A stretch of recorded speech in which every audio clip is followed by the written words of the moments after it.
Hi, so today I'm going to show you how to wash your Shark vacuum cleaner filters. Now don't feel intimidated by this. This is an extremely easy process and it is going to make your vacuum cleaner last a very long time. Okay, so step one is to find and locate your filters. So you can go ahead and look online to find out where your filters are, but I'm going to show you on this Shark, which is almost the same on every Shark, where the filters are. This, for example, is a Shark CU510 or the Shark NB356E. This is essentially the same vacuum as the NB352 and the NB360, but all Sharks work on the same principle and all the filters are essentially in the exact same spot. So most common spot is underneath the bin. So you're going to take your bin off, just like that. And this is filter one. Usually you will have 2 to 3 filters right here. As you can see, I have 2 and they are pretty dirty. Next, you have a post-motor HEPA filter. Yours might not be HEPA, but 99% of Sharks are HEPA. So on this one, it's right here. You're going to pull up on this catch and this should just come out, and then you have your HEPA filter right here.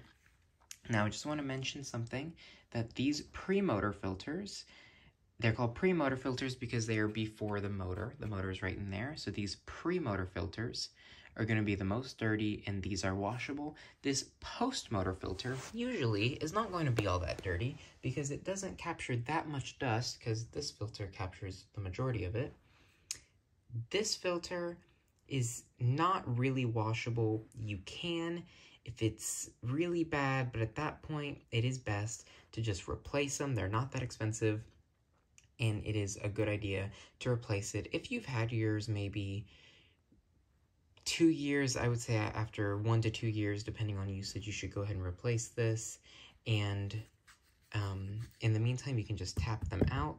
That's going to keep this pretty clean. If you want to, you can go ahead and try and wash it, but it's best to just replace it. So we're going to show you how to wash these 2 filters right here. Now I quickly do want to mention that different Shark filters do look different. A lot of Sharks do have this design, such as this one right here. This is actually a clean filter. It is just discolored, and I will get more into that a little bit later. But most of them will look like this, but you may have a filter that looks like this. It's a little more cylindrical. They're all going to clean the exact same. I just want to point that out. So as long as you know that you have the foam pre-motor filter, this is how you clean it. So a few common misconceptions is that you are not supposed to use soap. And although a lot of manufacturers do say just run it under cold water, I personally, and the majority of people, do use warm water and dish soap. Now, never put these in the washing machine or the dryer or the dishwasher. It's just not good for them and it will deteriorate them. Just hand wash them only. Now today I'm going to be using some soap and I'm going to go ahead and get all that set up and I'll come back whenever I have everything ready. So the products I'm going to be using today is the Floral Bloom Penellan. This is a great cleaner, honestly one of my favorites. It gets sudsy and it cleans quite well. And I also like to use some Comet powder. I only use a very little bit of this and I'll show you how I use it. This is in the lavender scent, but I typically use any of them. And then I also like to kill bacteria whenever I clean the filter, so I use Pine Glow. This is antibacterial and it kills 99% of bacteria and viruses. Now I do want to mention, you can just use plain water. I just use soap, and a lot of people use soap, but it is absolutely not required. You can just use simple plain water. So go ahead and get your water just a little bit warm. It's actually going to make it a little bit hotter. So it is warm, but I can comfortably keep my hand under here. It's like regular hand washing warm. Next, I'm just going to take the filters and run them under the water and get them fully soaked in. This may take a little bit, and I'm actually going to plug this up so you can see how much dirt comes out of this filter. Just going to squeeze it.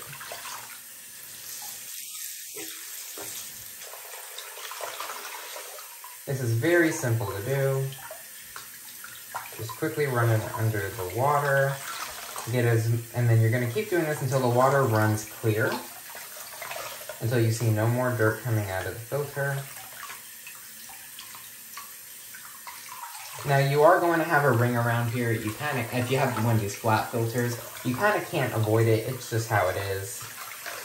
If you have the round cylindrical filters, then those usually will not have a ring. And that's actually coming out quite clear, so I'm actually going to do that. Then the next filter I'm going to run under the top. Out the top. So you see, the more I do it, that dirt is coming off.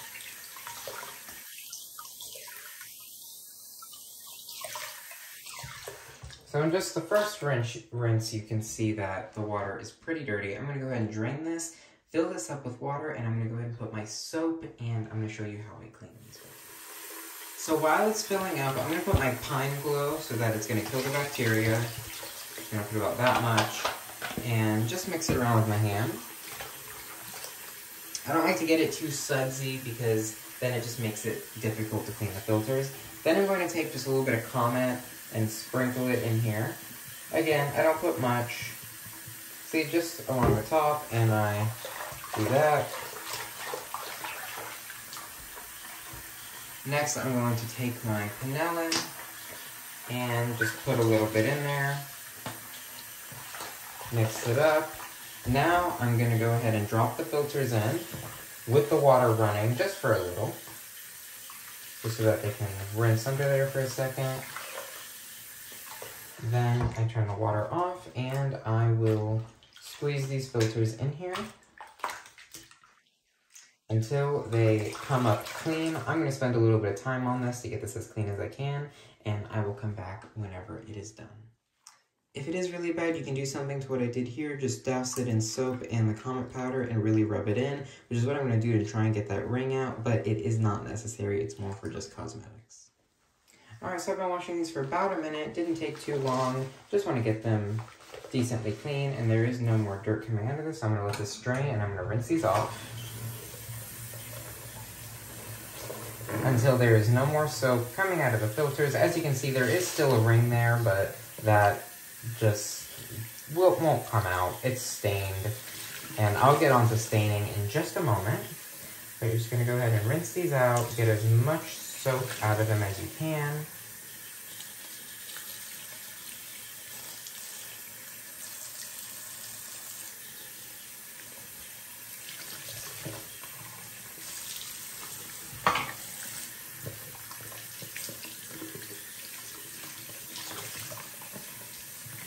Now what I'm going to do is I'm actually going to fill this up with just clean water and rinse them one more time, and I will come back whenever I'm done with that. Alright, I just rinsed them with just clear water. Next, you want to get as much liquid out of them as you can, because that is going to speed up the drying process.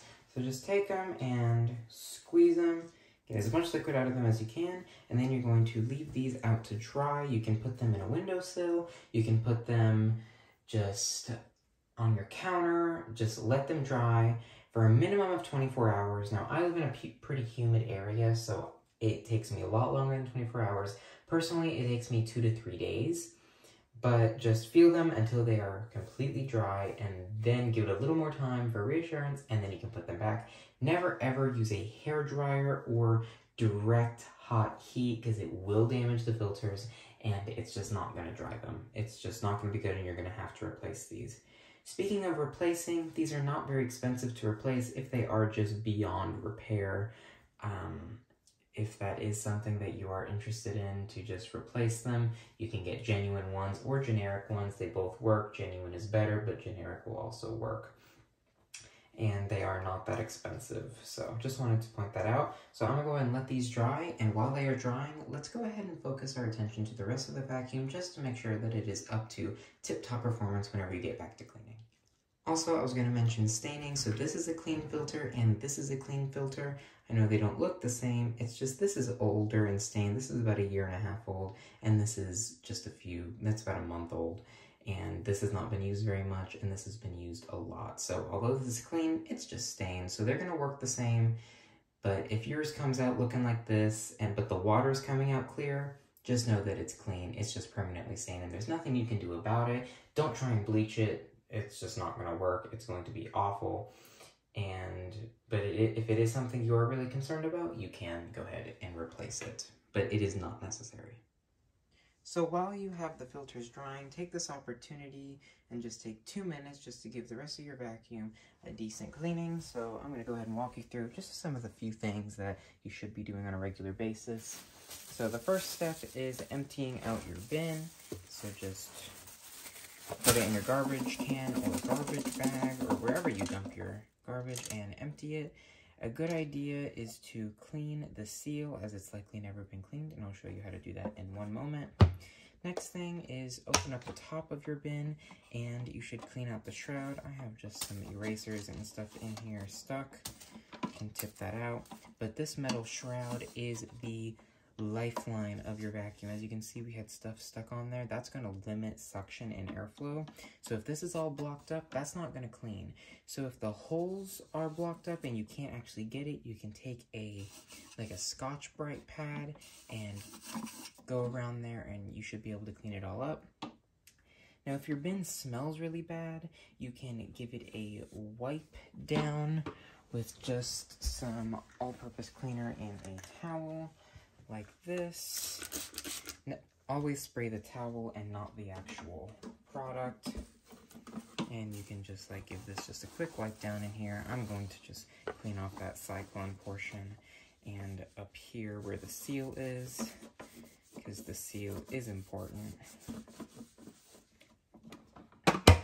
Now, the seal on the bottom, super simple. What I'm going to actually do here is I am going to grab a hair dryer that I have, and this is really good at blowing dust out. Watch this.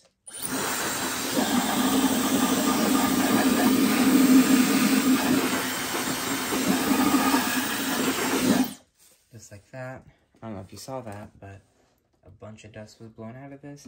And then just to clean that seal off, we're just going to take a little bit of cleaner and just go around that seal just to make sure that you get the dirt out and it's sealing properly. You might need to spend a little more time on this, but this is not important. It's just recommended so that your HEPA filter is going to be working as well as the sealed system, so you have good air quality, and I'll spend some more time cleaning that up later.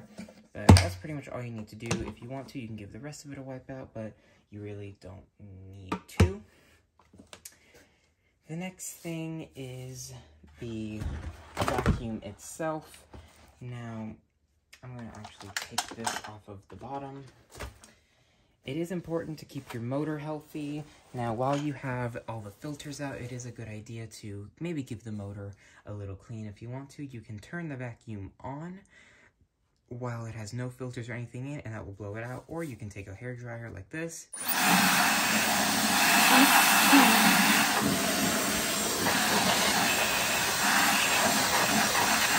And that's going to blow a lot of the unnecessary dirt out of there. And you see there's just some caked up dust in there. We're just going to wipe that out. Again, not necessary, just a good practice.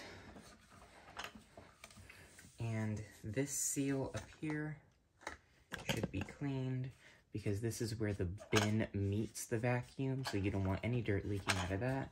Make sure that's clean. And you're gonna also want to just check your hoses to make sure that there's not any rips or tears in there. If there is, you can buy replacements online. Next, and the final thing, this is super easy. You want to check your power head for anything that is wrapped around the brush roll. If you have stuff wrapped around this brush roll, it is not going to perform right. So you can see we have some stuff wrapped around this brush roll. We're just going to take a pair of scissors, and there's a little groove line here, and you can cut the stuff out of the brush roll. It is super, super easy all the way down. And this is important. I'd recommend doing this maybe about every time you wash the filter. depending on how often that is. In my house, I check it about every 3 times I vacuum the house. That seems to be a pretty good medium with me. And there's quite a bit of hair right in that corner, and I just got that up just like that. Super simple. And this is going to ensure that this vacuum is working properly and at the best that it can, because you need this brush roll to get the stuff out of the carpet. Now, in my bristles, I do have a bunch of carpet fiber stuck in here. I will take some more time to get all of it out, but I have a thick shag rug of multiple different colors, and it gets stuck in the bristles. But make sure that your bristles are in good condition and there's not anything wrapped around the brush roll. And in these little wheels, make sure that you don't have anything wrapped around there, because if the wheels are seized up, then that can scratch your hardwood floor. And make sure that the lower hose is in good condition. Yours might be running down the middle. Mine is on the side here, and I can tell that this is in good condition. The final thing is something I talked about at the way beginning of the video, and that is the post-motor HEPA filter. Now, it is a good idea not to wash this, but you can if you really want to. For me, I just blow it out like this.